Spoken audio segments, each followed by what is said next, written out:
Una sa lahat, first-year college student patay matapos baluin sa ulo at saksakin ng 10 beses.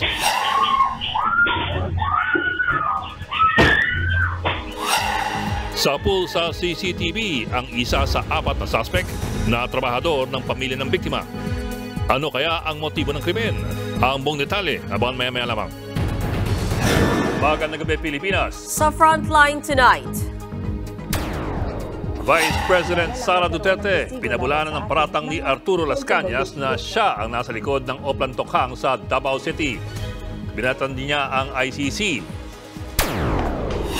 2 patay sa nasunog na pagawaan ng mga paputok sa Cabuyao, Laguna. Isang bata kritikal matapos malapnos ang buong katawan. Mga apektado ng matinding baha sa Davao de Oro, umakyat na sa 15,000. Patay na sawa, bumulaga sa baha. Isa na namang insidente ng road rage. Grab driver pinatulfo ang motoristang nagmura at nanuntok sa kanya sa Taguig. Ngayong buwan ng mga puso, alamin ang mga palatandaan ng mga love scammer para hindi kayo mabiktima. It's good that you want to be a girl. At silipin ang trailer ng collab film ni Janela Salvador at Thai superstar na si Win Metawin.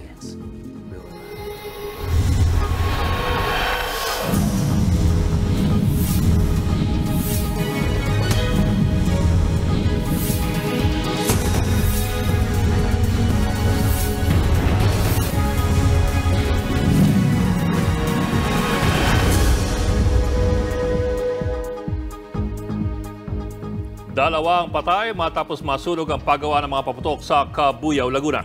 6 ang sugatan, kabilang ang isang batang nalapnos ang buong katawan. Nasa frontline na balitang yan, Elaine Fulgencio. Ang bata! Ang bata! Ang bata! Ang bata! Dali-daling dinala sa ospital ng batang niya na lapnos ang buong katawan. Sino sumasabog sa loob? Paputok! Ang batang yan, isa sa mga biktima ng nasunog na pagawaan ng paputok sa Barangay Bigaas sa Cabuyao, Laguna. Pasado 3:00 ng hapon kanina, sumiklab ang sunog. Ayon sa mga residente, nakarinig muna sila ng sunod-sunod na malakas na pagsabog. Parang time bomb eh. Kala ko lumindol eh. 3 sabog, ang lakas. Mabilis na kumalat ang apoy sa paggawaan ng paputok. Mabilis namang rumisponde ang mga bumbero at naapulang sunog 4:30 ng hapon. Sa datos ng Cabuyao LGU, 2 ang nasawi habang 6 ang sugatan. Kabilang dyan ang batang nalapnos ang buong katawan. Kritikal ang lagay niya matapos magtamo ng 3rd-degree burn. Base sa investigasyon, gumagawa ng kwitis ang mga trabahador nang biglang may sumabog. Ayon sa mayor ng Cabuyao, legal naman ang nasunog na paggawaan ng paputok. Meron naman sila mga permits, kailangan pa rin natin na i-validate bukas. Ano po? Kasi tabi-tabi po yung mga gawaan dito. Matagal na panahon na po yan na industriya dito sa Cabuyao. Yan po ay livelihood ng mga taga rito. Iniimbestigan pa ang sanhi ng pagsabog at kung may kapabayaan ng may-ari ng paggawaan. Nangako ang lokal na pamahalaan na sasagutin ang lahat ng gastusing medikal ng mga biktima ng sunog. Nagbabalita mula sa Frontline, Elaine Fulgencio, News 5. Nasunog din ang isang tindahan ng mga baril sa Cebu City. Nasa Frontline na balita yan si John Aroa.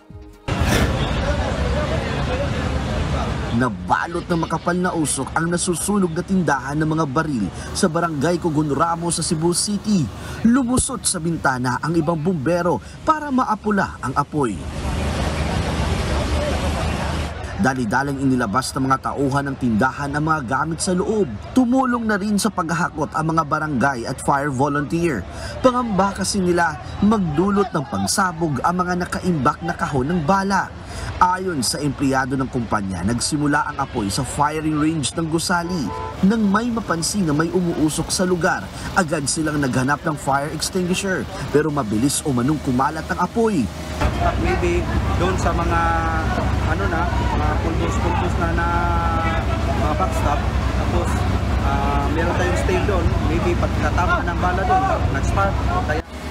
Alas 11 kaninang umaga, sumiklab ang apoy at naapula makalipas ang halos 1 oras. Wala namang nasaktan, ngunit umabot sa 2.4 million pesos ang halaga ng pinsala ng sunog. Fortunately, wala namang tawag incident na nangyari. Timely naman yung response natin, saka yung personal ng gun store. Naisipan din nila muna na unahin yung mga dangerous na materials na ilabas kagad. Inaalam pa ng mga bumbero ang naging miksa ng sunog.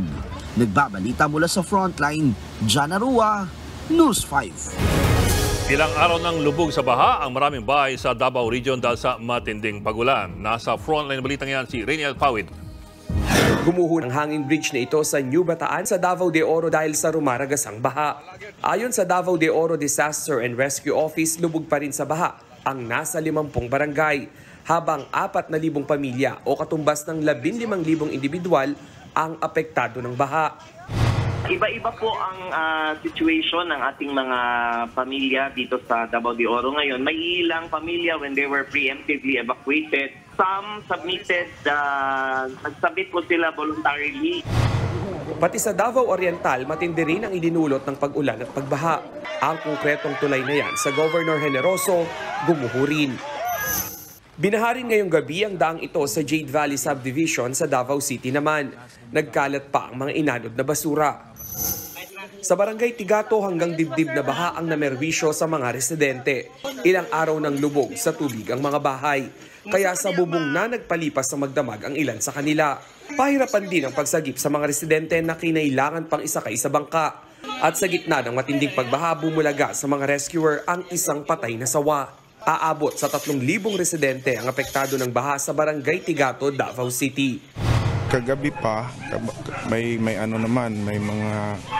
mga advice naman yung City Disasters Office na lahat ng mga residente na mga apektado doon sa baha. So need na talaga na mag-evacuate. Umabot din sa critical level ang Davao River kaninang alas 12 ng tanghali, pero unti-unti na itong bumaba bandang alas 3 ng hapon. Ayon sa Pag-asa, kadugtong ng low pressure area sa timog kanluran ng General Santos City ang nararanasang malakas na pag-ulan sa Mindanao. Nagbabalita mula sa frontline, Reniel Pawid, News 5.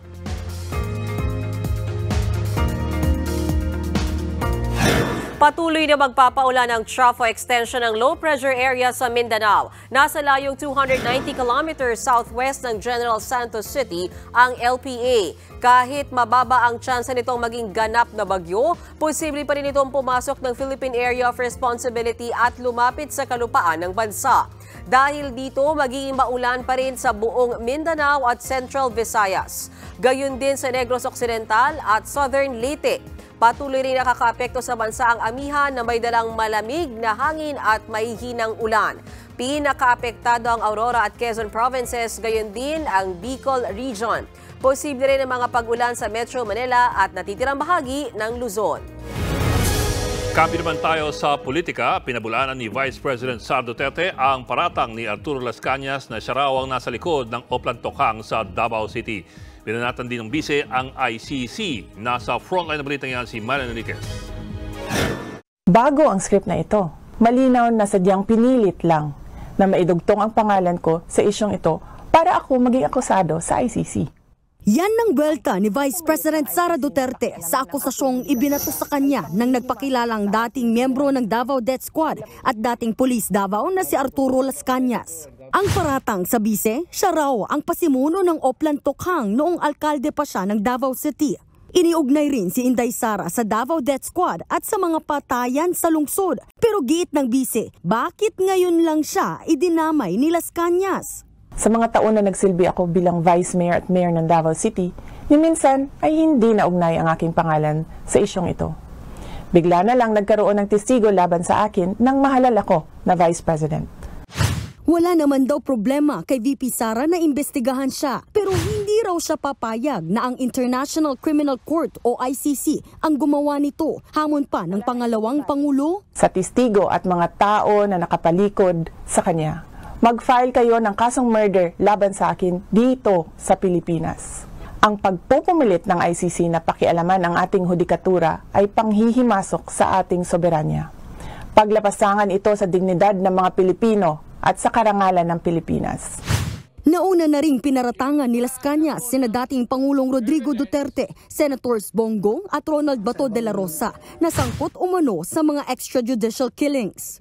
Sa isang text message, sinabi ni de la Rosa na maghain na lang ng mga kaso si Las Cañas sa korte kung meron siyang ebidensya ngayong hindi na presidente si Duterte. Ayon naman kay Senator Go, gawa-gawa at pawang mga kasinungalingan ng mga bintang ni Las Cañas. Kahit kailan daw, walang iniutos na anumang iligal si dating Pangulong Duterte at hindi naman daw gagawa si Go ng iligal. Wala pa namang bagong tugon si Duterte. Kaugnay ng pasabog ni Las Cañas, maghahain ng resolusyon si ACT Teachers Party List Representative Franz Castro kasama ang Makabayan Bloc para udyukin ng Kamara na imbestigahan ang pagkakadawit kay VP Sara sa madugong drug war. Para sa akin nakaka-worry yung ganito na merong sekretary na involved sa mga sa mga tokhang, sa mga EJK at iba pang mga hindi kaaya-ayang mga gawain. Ayon naman kay Solicitor General Maynardo Guevara, maaaring isyuhan ng arrest warrant ang sinuman kahit pa may posisyon sa gobyerno kung makita ng korte na may sapat na ebidensya. Pero ibang usapan na raw ang tungkol sa kakayahan ng ICC na ipatupad ang arrest warrant. Kailangan daw kasi ng ICC ng tulong ng bansa para maihain ang warrant. Kung hindi raw tutulong ang Pilipinas, mahihirapan ang ICC. Nagbabalita mula sa Frontline, Marian Enriquez, News 5. Emosyonal na humarap sa pagdinig ng Senado ang mga lotto agent na tutol sa pagpapalawig ng iloto sa bansa. Pag nangyari raw ito, mas marami pang mawawala ng hanap buhay. Narito ang aking report. Mas mahirap pa po sa amin. Na sa totoo lang po, wala po silang kabuhayan ngayon. Wala po yung iba sa kanila talagang makain kasi wala na po kaming ipapasweldo sa kanila. Napaiyak na lang habang nagsusumbong sa Senado ang ilang lotto agents. Kasama sila sa 2,000 nawalan ng kabuhayan dahil sa paglipat sa bagong lotto system ng Philippine Charity Sweepstakes Office o PCSO. Noong October 2023, inilunsad ng PCSO ang Automated the Philippine Lottery System o PLS. Sa ilalim ng PLS, sinimula ng iloto noong December 2023 at layon pa itong palawigin ng PCSO, bagay na kinokontra ng lotto agents. We oppose iloto, Mr. Chair, because that will eventually wipe out us from business and lotto outlets will become useless and irrelevant. Bukod sa lotto agents, kasamang nawala ng trabaho ang ilang lotto tellers. Ang mas masaklap pa, di raw sila kinonsulta sa desisyong ipasara sila. Tuwing may uupong bagong GM, pag pumalpak yung mga desisyon nila, kami po yung naaapektuhan ng malaki. Nagtatrial and error sila, kami yung naaapektuhan ng malaki. Tama nga naman, naintindihan ko sinasabi nila. Kayo dyan sa PCSO, come and go kayo eh. Diba? Sila nandyan na for so many years, dekada na, yun ang hanap buhay nila Kayo, darating kayo dyan, masisiga-sigaan, gagawa ng experimental na mga polisiya, tinatamaan sila dahil at hindi sila kinukonsulta. Reklamo pa ng ibang lotto operators, hindi naman nila kasalanan na mababa na ang sales. Ang problema daw kasi, naglipa na ang Small Town Lottery o STL at mas gusto ng tao tumaya rito. Dahil sa halagang piso, pwede ka nang manalo ng 600 pesos. Pati na ang larong 3 digits na kumikita raw sa loto, meron na rin ang STL. Sagot ng PCSO, may basbas ito ng opisina ng Pangulo, pero hindi yan pumenta kay Senator Tulfo. Come on. Do you think I'm stupid? Yes. Siyempre, kayo po ang nagpipid niyan. Anong pakialam ni Presidente BBM sa mga polisiya sa loto? He's so busy with bigger problems that we have in our country. AGM. Not the three-digit game. Don't tell me na si President BBM ang may pakana na yung 3-digit game. Sa pagdinig sa Senado, pinalutang muli ni Senator Tulfo na chairman ng Committee on Games and Amusement na pwede raw maglabas-masok sa system ng PCSO ang may hawak ng tinatawag na root access. Pwede anya mag-edit at mag-delete ng kahit ano kabilang na ang winning numbers. He or she can do everything and anything. Ganun po katindi itong root access na ito. Kaya nga nung last time, nandito yung mga taga-PCSO, isang tinanong ko, kung walang proper safeguards, pwede bang mamanipula ang buong computer system? And the answer was yes. Paliwanag naman ni Attorney Liza Grace Pagano ng PCSO Office of the General Manager, hindi raw ito makakapag-edit ng anumang impormasyon sa loob ng system. Just to correct Mr. Chair, that can when you have access, it does not mean that you can edit. It's not editable, Mr. Chair. So our apologies for the statement last time, but it is not as if when you have access, it is not a document that you can edit. Dagdag naman ni Pagano, may third-party community na nagbabantay sa mga lotto draw. Tumaas ang presyo ng LPG ngayong unang araw ng Pebrero. Naglalaro sa higit 7 pesos hanggang halos 11 pesos ang taas presyo sa kada 11 kilogram na tangke ng LPG. Ang auto LPG naman na ginagamit sa mga sasakyan, partikular sa mga taxi, tumaas ang 50 centimos kada litro. Ito ng ikalawang LPG price hike ngayong taon dahil sa pagtaas ng presyo sa world market. Susunod, babaeng estudyante, 10 beses sinaksak at pinagnakawan pa sa kanilang bahay sa Binangonan, Rizal. Isa sa mga suspect sa pool sa CCTV. Motoristang nagmura at nanuntok sa Grab driver sa Taguig, ipinatulfo. At huwag maging biktima. Alamin ang mga estilo ng mga pa-fall pero scammer pala. Magbabalik pa ang Frontline Tonight.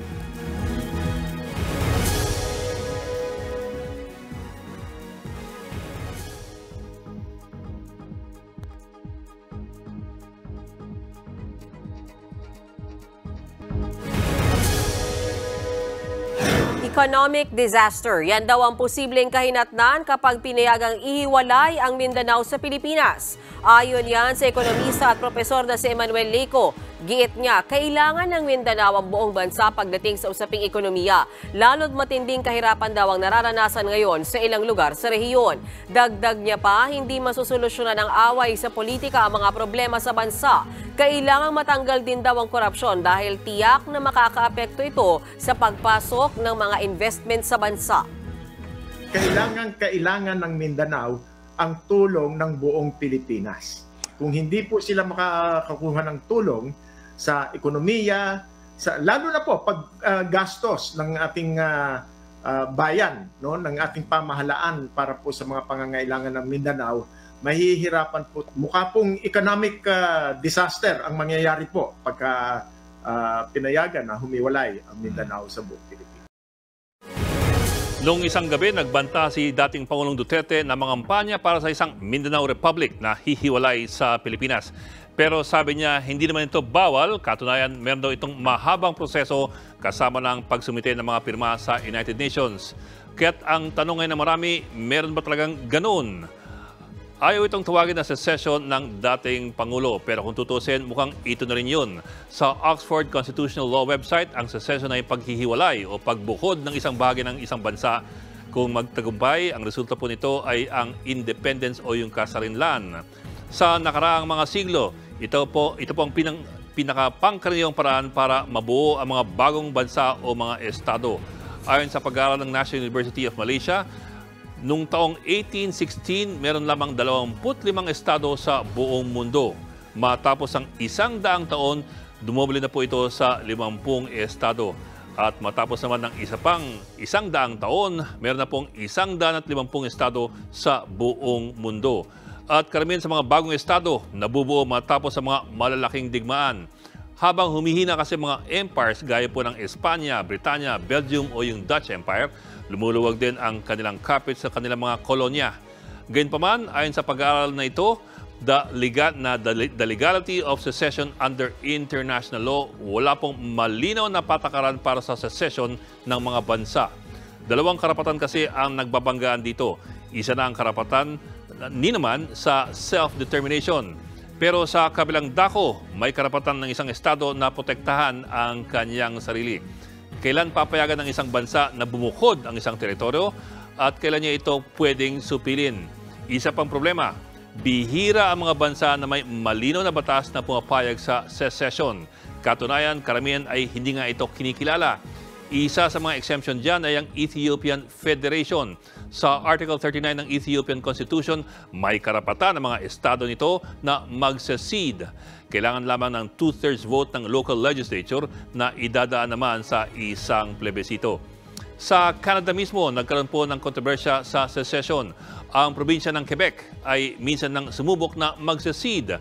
Sa desisyon naman ng Canadian Supreme Court, papayagan naman ang secession basta't amyendan ang konstitusyon at dapat din merong sang-ayon ng lahat ng probinsya ng Canada. Kung walang international or local laws on secession, ano ang binabanggit ng Pangulong Duterte na proseso ng paghihiwalay ng Mindanao sa Pilipinas? Desyembre 1960, inaprubahan po ng UN General Assembly ang Resolution 1514, ang Declaration on the Granting of Independence to Colonial Countries and Peoples. Ito po ang naging basehan ng proseso na maaaring tinutukoy ngayon ng dating Pangulong Duterte. Sa deklarasyon po na ito, kinikilala ang karapatan ni naman sa self-determination. Inihiling din ang katapusan ng colonial rule. Ang pagsupil sa mga independence movements ng mga dating kolonya ay hindi na po papayagan.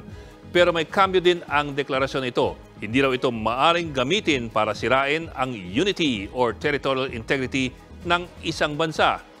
Kaya't ang mga nagnanais ng kasarinlan, madalas ay humihingi po ng atensyon mula sa United Nations or sa international community para ma-pressure ang isang bansa na magsagawa ng plebisito at magbigay ng kasarinlan. Halimbawa po, tong 2019, nagsumite ang mga residente ng West Papua ng isang petisyon sa UN High Commission for Human Rights para mabigyan sila ng independence mula po sa Indonesia. Ang kanilang hiling sa UN, isa pong internationally supervised referendum on independence. Yun lang, wala pang balita kung mayroon ng aksyon dito. Higit 70% raw ng maliit na populasyon ng West Papua ang pumirma sa petisyon na pilit namang hinaharangan ng Indonesia. Ito marahil ang tinutukoy na paraan ni Pangulong Duterte sa pagpetisyon sa UN. At narin din ang kaso ng East Timor na sinakop ng Indonesia noong 1976. Matapos kumalat ang mga ulat ng mga pang-aabuso at mga massacre laban sa mga East Timorese, na pressure ng international community ang Indonesia na magsagawa ng isang referendum sa East Timor na supervised din ng United Nations. Dito po, overwhelming ang boto ng East Timor para sa kasarinlan. At ngayon po, ang East Timor ang pinakabagong bansa sa Southeast Asia. Sa ibang balita, ipinatulfo ang isang motoristang nagmura at nanuntok sa nakaalitan niyang Grab driver sa Taguig. Ang nanakit, nagpakilala pa raw na pulis. Nasa frontline ng balitang yan, si Gary De Leon.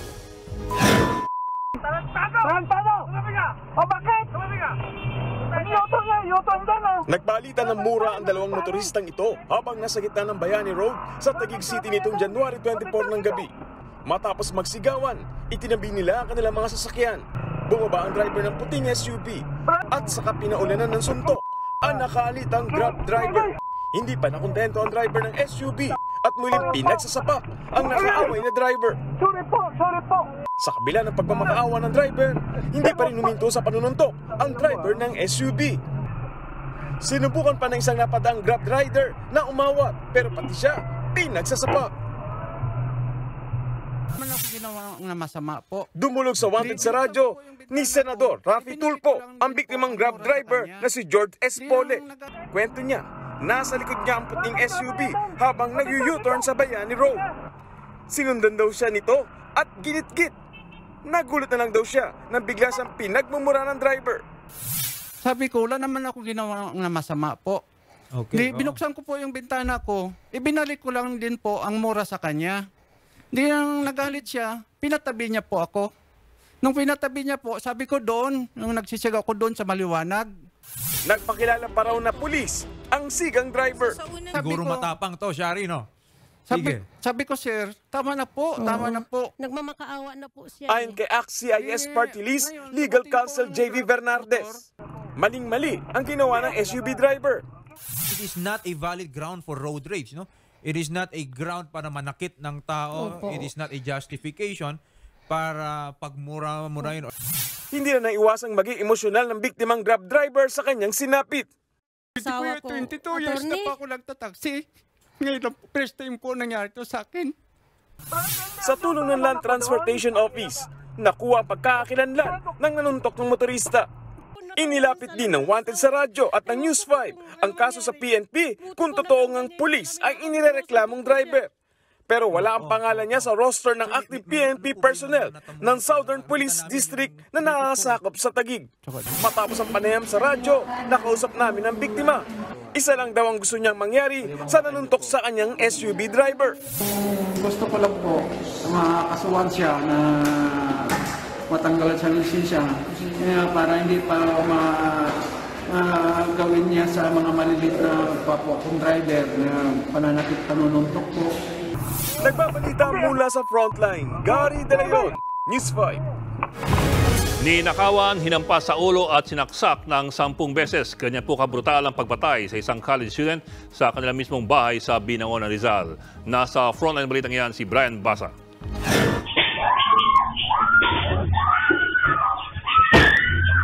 Dinig na dinig ang malakas na sigaw ng isang babae sa CCTV footage na ito sa isang bahay sa Binangonan, Rizal nitong linggo.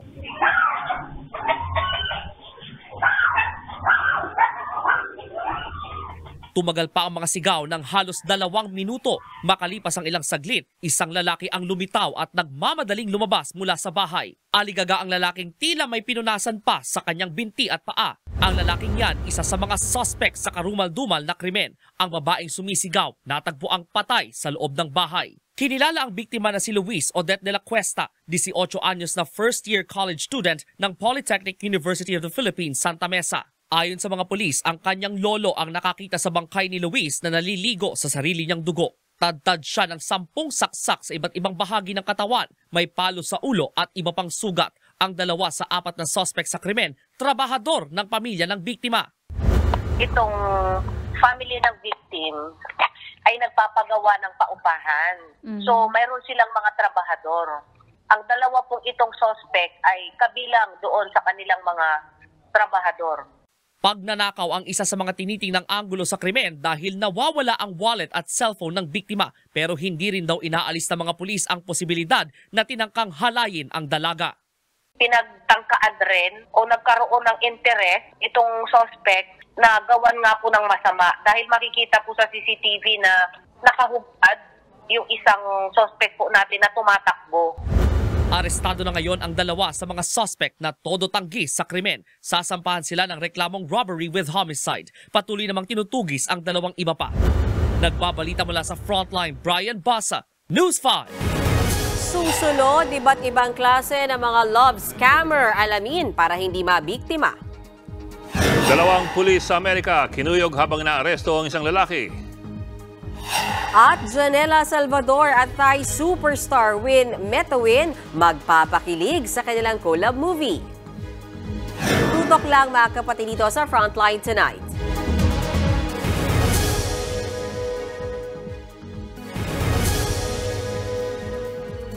Mag-ingat sa pagganap ng kadate online, lalo na ngayong buwan ng mga puso. Ituturo po namin sa inyo ang mga estilo ng mga manliligaw na scammer para hindi po kayo mabiktima. Nasa frontline balitang yan si Jenny Don.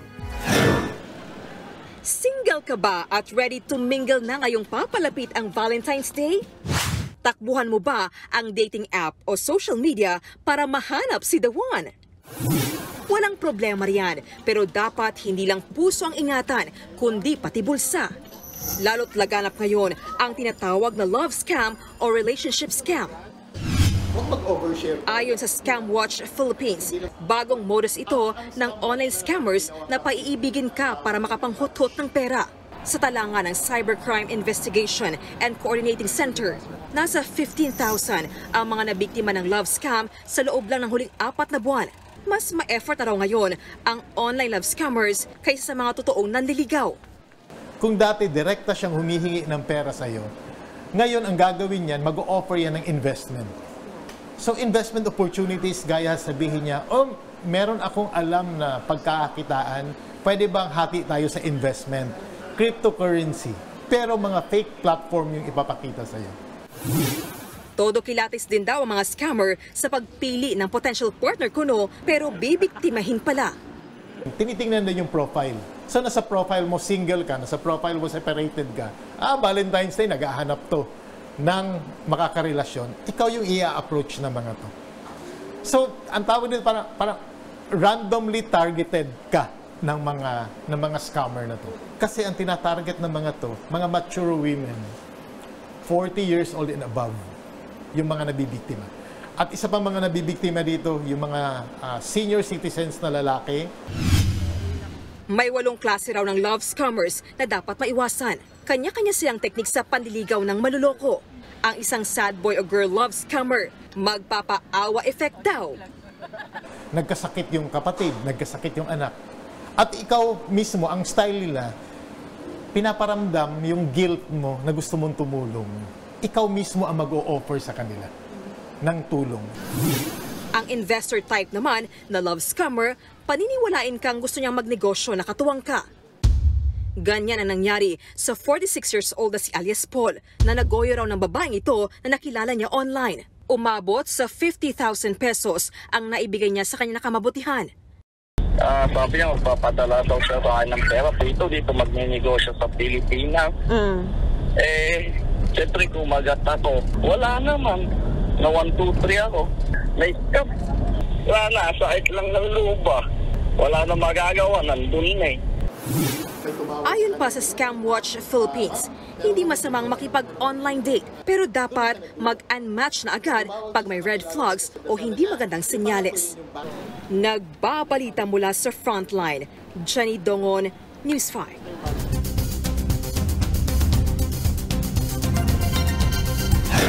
Sa pulsa video kung paano kinuyog ng grupo ng mga lalaki ang 2 pulis sa New York sa Amerika. Sa una, sinisita at pinapatabi lang ng 2 pulis ang mga lalaki. Maya-maya, makikita ang pinagsisipanan nila ang mga pulis. Sinusubukan palang arestuhin ng mga pulis ang isa sa mga lalaki. Nangyari yan itong Sabado sa labas ng bahay ng mga lalaking migrante. Sa huli, naaresto ang 5 sa kanila. Ayon sa ilang local media report, pinakawalan din sila kahit hindi nagpiyansa.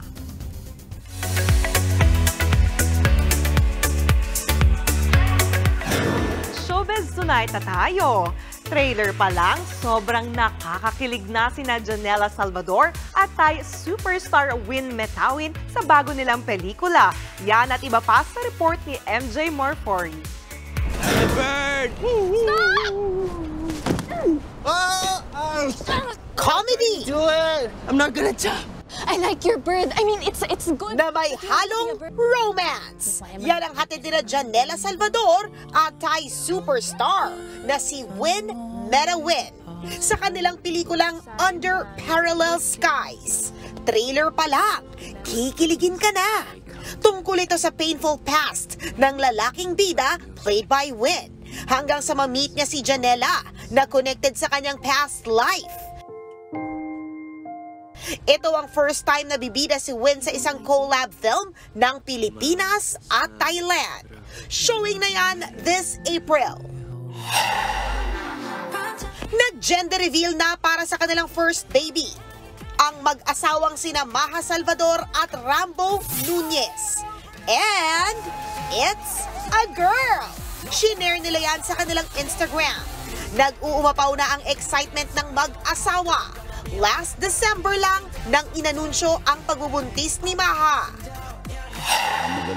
All out naman ang suporta ng aktor na si Dennis Padilla sa anak niyang si Julia Barreto. Para yan sa bagong pelikula ng aktres kasama si Aga Mulak na Ikaw Pa Rin Ang Pipiliin Ko.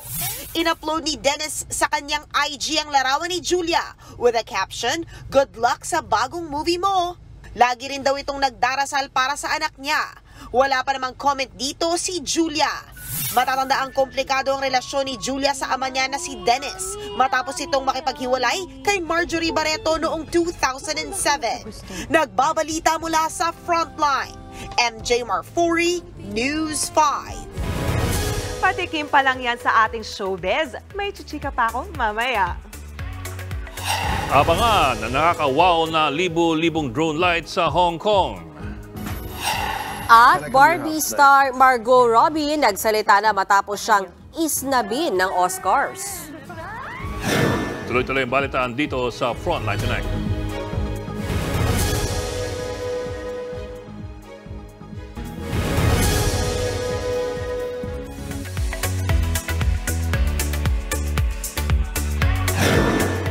Nagsalita na ang Barbie film lead actress na si Margot Robbie sa hindi niya pagkaka-nominate sa Oscars.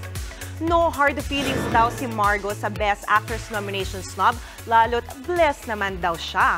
Pero tingin ni Margot, dapat na-nominate ang film director nilang si Greta Gerwig dahil sa ipinamalas nitong galing. Sa kabila ng issues, great year daw ito para sa film industry. Masaya rin daw siya sa naging outcome ng Barbie film na naging malaki ang impact sa kultura. Higit pa raw yun sa pangarap nila para sa Barbie film. Ang pahayag na yan ni Margot ay kasunod ng statement ng co-star niyang si Ryan Gosling. Dismayado raw si Ryan na hindi na-nominate si Margot at Greta sa Oscars.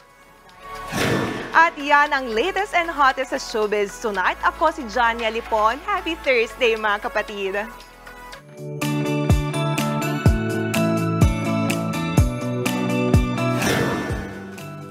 Para naman sa ating pabaong pampagood night, nagliwanag ang kalangitan sa Hong Kong dahil sa drone show. Dragon ang bumida sa show para sa nalalapit na Chinese New Year.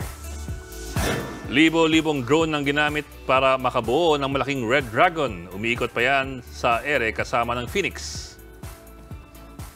Nag-transform din ng langit at tila naging dagat sa paglabas ng isang blue whale. May damuhalang robot ding lumabas. At ito ang isa pang kinaaliwan ng mga manonood. May QR code ding ipinakita sa ere para sa mga discount sa shop sa Hong Kong. Taray! Dinagsa ang show ng libo-libong turista mula sa iba't ibang panig ng mundo. Cute yung QR code. Pili ko na para sa discount, di ba? Sana pala umabot din dito, no? Dapat. Pero paano tayo mag-shop? Diba? Financier. Financier. Di ba dapat mas concern natin yung mga love scams sa hindi, ikaw lang pala yun. Hindi nila ako maluloko ngayon. Ay! Strong, independent woman yan. Yes. Ano, hindi ka na maluloko ngayon? Bakit? Naloko siya dati. Oo, medyo. Sige, huwag natin puntahan yan. Huwag natin puntahan yan. Mahabang kwento yan. Sige. Patuloy mo bukas, ha? Yan po, 45 minutos pag-imayos sa malaking headlines. Balitan at diskusyon para sa paghubog ng matalinong opinyon. Kami yung kasanggasang walita. Ako po si Mean Los Baños. Ako lang po si Edwin Gao. Magandang gabi.